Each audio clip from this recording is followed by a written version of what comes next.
Starting to get cold out here, well below freezing. One day it's t-shirt weather, the next day it's cold. In this video I want to talk about this again. I said in previous videos that I would mention the bad things about one of these electricity cars. I got a few bad things I'd like to mention. I haven't had it that long. I've only had it 7 months approximately. But in 7 months I've done more miles than the average driver does in a couple of years. I drive a lot. Okay, so bad things. One bad thing right off the bat. Parts. Like even something like headlights. Extremely expensive. They're, well, compared to what I'm used to anyways, I guess they're kind of on par with like BMW headlights and stuff like that. Maybe all new cars are like that. Maybe they're all expensive. I don't know. I did notice these are starting to get cheaper as more of these end up in scrap yards. They get cheaper. But I heard they were almost $2,000 a headlight at one time. I had a quick look on eBay, and you can get them for a couple $100 now. Most parts for this are expensive. When it comes to suspension parts, they seem to be right in line with everything else. Glass. About half of this car is glass. The whole roof is glass. Not many places. You can't just go to many glass shops, especially up here. They're kind of behind times here, and you have to bring it to a specialized place to do it because it has the cameras and all that crap, I guess. So potentially could be a problem in the future. For me anyways, it isn't yet. As far as that goes, I haven't needed any parts yet. This one's a bit of a strange one. Always gets dirty right here. Took me a while to figure this one out. It's no matter what, always get dirt here. I thought it was to do with the aerodynamics. Well, I don't think so. I think what it is somewhere in there's a leak. So the dust is attracted to the leak. I know other companies in the past, they used to make it so that their heater blower motors would always stay on low to create, if they're any place where it's not sealed airtight, the blower motor in the car, if it's on, will blow outwards and dust can't get sucked into the car. But the electricity car, I don't think they thought of that. They maybe would just want the fan to not be on all the time, maybe to conserve electricity. I don't know. Not a huge deal. I mean, it doesn't go inside and make the car all dirty or anything, but just a little bit irritating. This one might be a little difficult to show you because the car's so dirty. There's 3 black lines here on both sides of the car. And for the longest time, I couldn't figure out what that was. I was thinking it was rubber from the tires somehow. But then the neighbor came over, and I guess he's a little smarter than me, maybe a lot smarter. And I've noticed this on other Teslas too, other Model 3s. And that's kind of what I thought was really weird. How come they're all getting these lines on them? Well, what it is their robot that sprays the undercoating. I think that's what done it. That's what he mentioned, and it totally makes sense. So anyways, that's another problem, and that goes in with a lot of people complaining about fit and finish. Well, that's a good example of it there. Another thing, this is specifically for the Model 3s. They're really low. They're hard to get into for old people like me, or people that aren't quite so flexible. Now, whether or not these cars are any good, a lot of it also depends on geography. It's where you live. I live way up in the bushes. It's good and it's bad.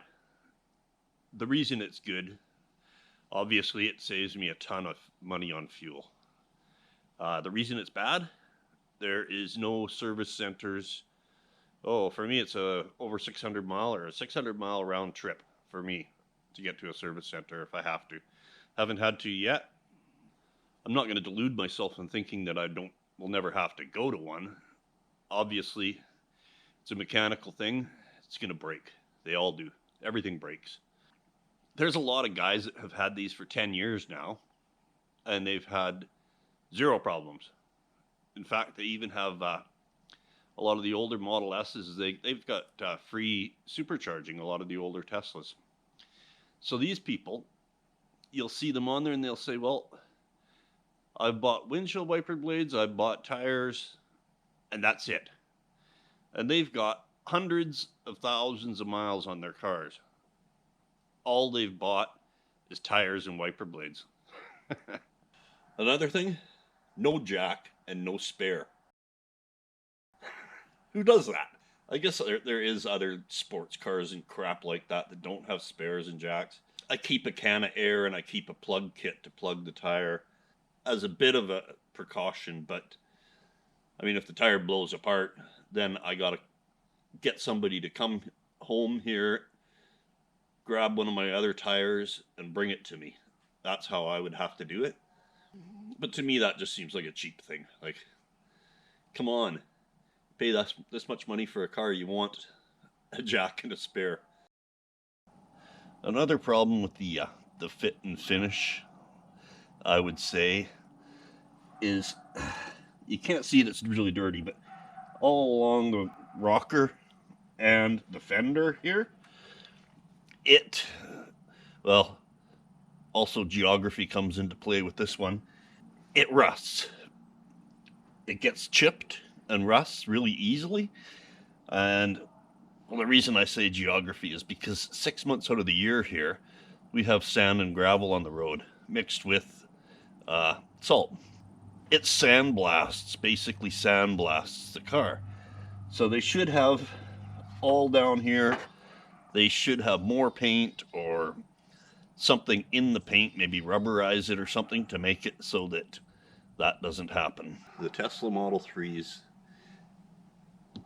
the older ones, too thin of glass is another thing. I believe on the newer ones they thicken the glass, but road noise. I didn't notice it at first when I first got the car because it's way quieter than anything else I have. But also in the inner fender wells and whatnot, they should have way more insulation, and they should work on quietening down the car a little bit. It's not a luxury car, I realize that, but it could be quieter inside. You can hear road noise from the wheels. Now for the worst thing about the electricity car. It's other people's attitudes towards you. You see it on social media, you see it with your friends, you see it when you're out on the road. You'll get people tailgating you, you'll get people cutting you off, giving you the finger for no good reason, all sorts of stuff. The good thing about it is this is faster than anything else, so you can just pull away from them. You also will get so-called friends and acquaintances. You'll get these people that are just on the next level of electric car hate. They're scared to even get in the car. They're scaredy cats. They think it's going to explode. I don't know. Stupid comments that I don't know if they read them off a script or what, but they're all the same. They're all dumb comments that you can easily Google and see they're wrong. But they won't take the time to Google. These are the same guys that say, I'm never going to get a smartphone, they're garbage. Well, 10 years later, eventually they do get a smartphone. But apparently they still don't know how to work it. They don't know how to work Google for sure. I'm sure when you were younger, you've been to the zoo. I used to love going to the zoo. The first place I would head all the time would be the monkey cage. That's what these people are. They're monkeys. They regurgitate the same stuff over and over. They mimic each other. And they throw poop at each other and see what sticks. You know, I always laugh at those monkeys. But then I feel bad afterwards because they're just not that intelligent. You know, I don't really care what my friends drive. I don't I don't razz them what they drive. So why do they care what I drive? I don't know. And if you ask these people, oh, where did you hear that Teslas burn up all the time and explode? They'll say, oh, I heard it. It's everywhere. Everybody says that. Oh, well, where did you hear it? Well, I heard it from the neighbor, Jim Bob. Oh, okay. Where did Jim Bob hear it? Well, he heard it from the guy down the road, Earl. Oh, okay. What they do is just regurgitate stuff they've heard. They don't actually think for themselves. I learned a long time ago. I think like in grade 1 or something. When a bunch of people are saying one thing, all the same thing, well, only one of those people actually had that thought for themselves. Everybody else is just following.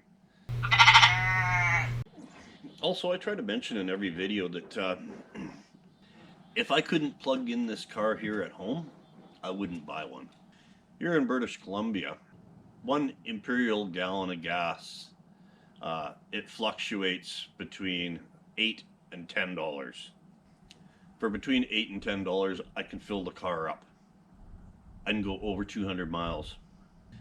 Now, if there's people out there driving Teslas for like the last 10 years with hundreds of thousands of miles on them and haven't done any maintenance but tires, what do you think would happen if you had a gas vehicle and you drove it hundreds of thousands of miles and only put new tires on it? Something tells me it wouldn't last that long. Well, I think I gave the haters enough ammunition for their next argument with somebody. At least the things I'm telling you are the facts.